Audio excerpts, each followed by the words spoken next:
So we can do 4-pie system and we can do 6-pie system with this kind of unit. Actually, we also can do 2-pie system. We can cover all the range. These kind of units out of RHOSS have two modes. The one we call automatic and select, right? Automatic mode is basically we prioritize the production of chilled water. The unit will run most of the time as a chiller. And when in select mode, we are prioritizing the use of hot water. You see some identification there between the main heat exchanger and the recovery heat exchanger and where the water. I bet you, please, the information is there. It's correct, of course, but it's a little bit confusing. I did something over the weekend in order, after I've been in the factory, let's say more than 8 times, I've been training this equipment, I've been working with this equipment, but every time, I don't know, is the way we think in Australia, the European way is a little bit different. They are more used to when they say main heat recovery, secondary heat recovery. I was getting the idea, but I was not getting the idea at the same time. I don't know if you get my point. So that is the reason. We're engineers, so I went to the basic. I asked them what is happening with the refrigeration circuit. So they showed me the refrigeration circuit. They showed me what happened with the refrigeration, with the refrigerant, and I could able to understand when the system worked in 2-pie, 4-pies, or 6-pies. All right. By saying that, so I asked permission. I'm going to show you a real refrigerant circuit. We have removed all the know-how. Basically, for the RHOSS, it's a very simplified version of the refrigerant circuit, but I think it's going to be very useful for you to understand how one unit can comply with the 3 scenarios. All right. To do that, let's review the basics. I'm pretty sure you are more than aware than myself regarding this kind of, this is the vapor refrigerant cycle that we all know. We have the high pressure side, the low pressure side, we have the expansion device, the compressor, and we have the evaporation and the condensation of the refrigerant. It's pretty important to keep this in mind because we have this concept clear, we're going to understand exactly what happened inside the EXP unit. So, scenario 1, as I say, we have automatic and select mode. We are in automatic mode when we are prioritizing the generation or the production of chilled water, and we have 3 modes: automatic 1, automatic 2, and automatic 3 that we're going to be defining in different ways. All right. On the left, I still have the old school, what I like to call the old school, how factories used to show this. All right. And they are telling you in automatic 1, we're producing only cool water by the main heat exchanger. But what I did is, I look for one independent circuit, what you see there on the right, the refrigerant circuit of an actual EXP RHOSS unit, all right? And if we remember that basic cycle that I showed you before, we say, okay, in automatic mode, what happened is automatic 1, the unit by itself, I already have all my electronic that I will show you, also the water circuits. I have everything connected. I have a water tank connected for cool and cold water. At this stage, let's say we are in summer, this is probably instant in an hotel or in your building, and you only have required for cooling. Let's say you need to keep your water tank at 7 degrees, and you need to have your hot water tank of 50 degrees. 50 degrees, okay, the tank, we are satisfying that requirement. The water tank for the cooling is going to 8 to 9 to 10 degrees. The chiller pick up the delta T different, and they say, look, I need cooling. At that time, the chiller by itself will decide to run in a refrigeration circuit 1. But I say, look at the main heat exchanger, that in this case becomes like the main evaporator. We have 1 or 2 pies. The unit is working only as a 2-pie system automatically. It's generating cool water maybe from 12 to 7. Inside that heat exchanger, that refrigerant is getting vapor, is getting to gas, going all the way, playing by the 4-way valve, going to the compressor. We're going to the condenser after. We reject the heat. We're getting heat from the water, from the work of the compressor, of course, to the environment. We go back to the expansion device, and we repeat the cycle. Basically, unit by itself has decided to run as a chiller. It has decided to run as a 2-pie system. But how that would look like in the actual water side. In this simulation we're doing now, we're doing this. This is a generic water connection with all the valves. We're using a chiller EXP with 2 circuits. Let's imagine that. You see the requirement on the top left, sorry, on the bottom left. There is 100% demand of cooling, 0% demand of heating. In that moment, we're working as a standard chiller. Both circuits are cooling the water, and we're rejecting the heat via the air-cooled condenser. Looks pretty simple now. Right? Now we're getting to middle season. We're getting to maybe September, October, when we have that middle season, so it could be a demand. So now imagine that your chiller still, look at in the cooling side, my water tank is going still to above 7, so I still need cooling. But at the same time, we're starting to use that heating. It could be an hospital when you're using heating even for dehumidification reasons. It could be, or probably you're using the heating because you are in the mid-season. For any reason, your design is now required to heat the water tank on hot water and to still have cooling water. So in that moment, the unit by itself sends the difference. You don't need to do anything. You say, look, I need heating and I need cooling. So by the cooling, I'm still using the evaporator, main heat exchanger. As for cooling, 1 or 2 system, 2-pipe system there, we evaporate, we get gas onto the refrigerant. We're still using the same way going to the compressor. Main difference, now before well valve, swap the information, swap the refrigerant from the air-cooled condenser into my heat extra as an extra heat exchanger, that is the main heat recovery, total heat recovery, and we start to produce water between maybe 45 to 55 as the set point. So we are recovering that heat that we before were wasting into the environment. We recover that heat, we condensate, we use that heat recovery as a condenser, we condensate the refrigerant there, we come back to the suspension device, and we complete the cycle. In simple words, I like to say that sometimes it's like we have transformed a standard chiller into a water cooler, right? And this is because we're using all the heat that we were before wasting to the environment, we're using into the system, all right? Instead of one the cooling tower. This is only to give you an idea of what happened internally. And this is, keep in mind that this is the most efficient point of the polyvalent heat pump, because basically you're using everything you were wasting. So by itself, the unit recognizes the requirement of heating and cooling. Let's say that you comply and you satisfy that demand of heating, and when you satisfy that demand of heating, I don't need to heat anymore. The unit by itself will say, I don't need heat, and in that moment, that four-well valve will redirect again that heat into the air-cooled condenser. Basically, we go back into the chiller demand.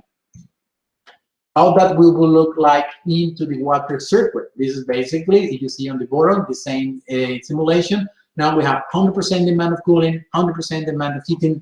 Basically, you can see that the fans and the air-cooled condenser are now off, and we're cooling the circuit 1 and circuit 2, and we're taking all that heat to heat the water into the heating tank. I do also parentheses here. You can see this is a standard, let's say, diamond connection for the water system.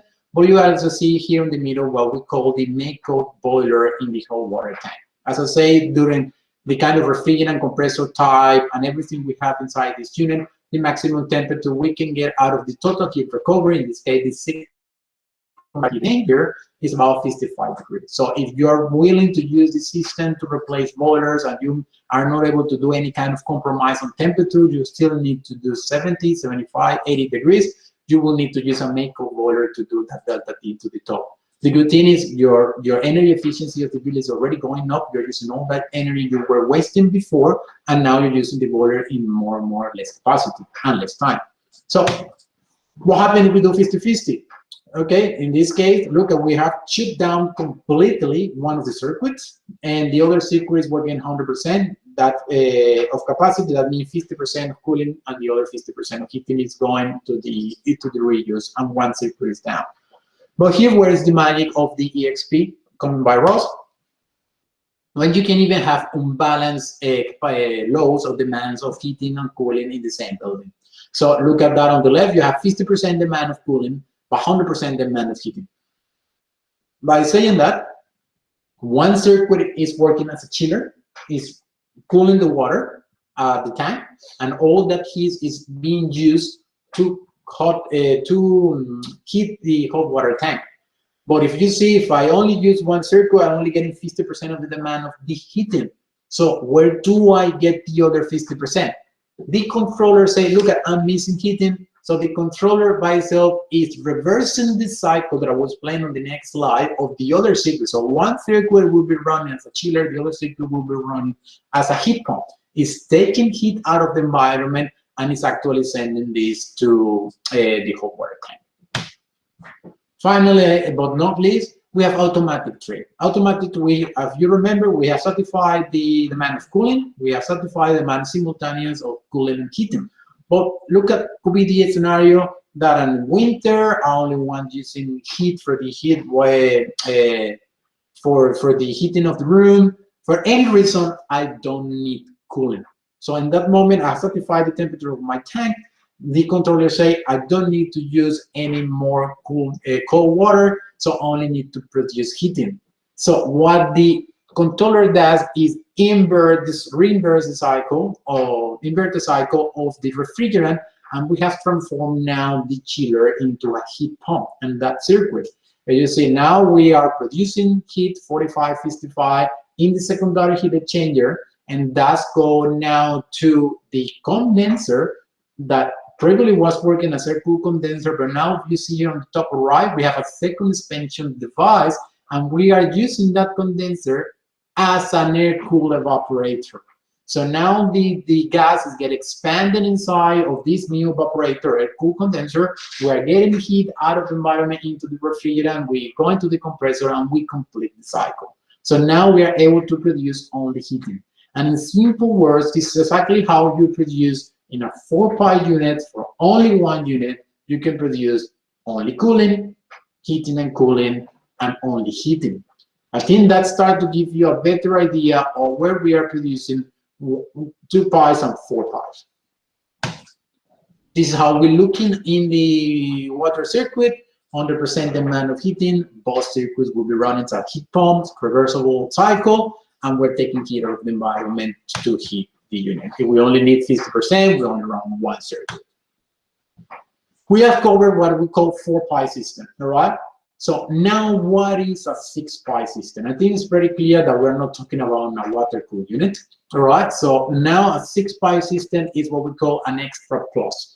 We are able to get another heat exchanger that before we have the main heat exchanger that we call mainly the evaporator. We have the secondary heat exchanger that it works like a total heat recovery of the unit, and we can install what we call the de-superheater or partial heat recovery straight out of the compressor.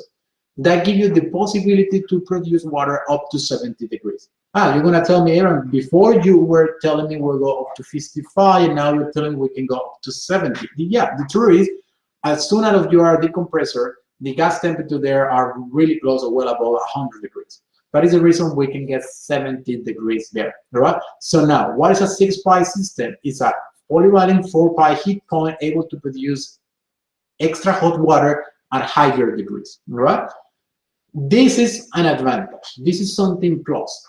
This is something that I like and I dislike at the same time. The reason is we can control in precision mode the temperatures on the main heat exchanger and the temperature on the secondary heat exchanger heat recovery.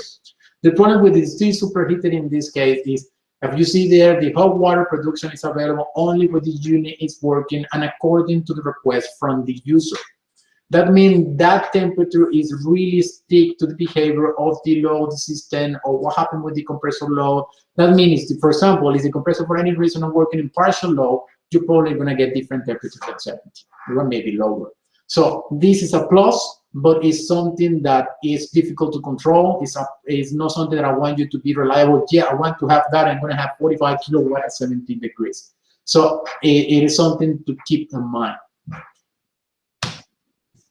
Last but not least, also, I always talk to you about the automatic mode. We also have the select mode. I cannot forecast too many cases here in Australia when we are actually doing select mode. Select mode, in my opinion, is more used in Northern European countries where you really get into winter condition, maybe snow even at the city, and you are using a unit. Select mode, in simple words, mean that you're going to be forcing the unit only to produce hot water at any time.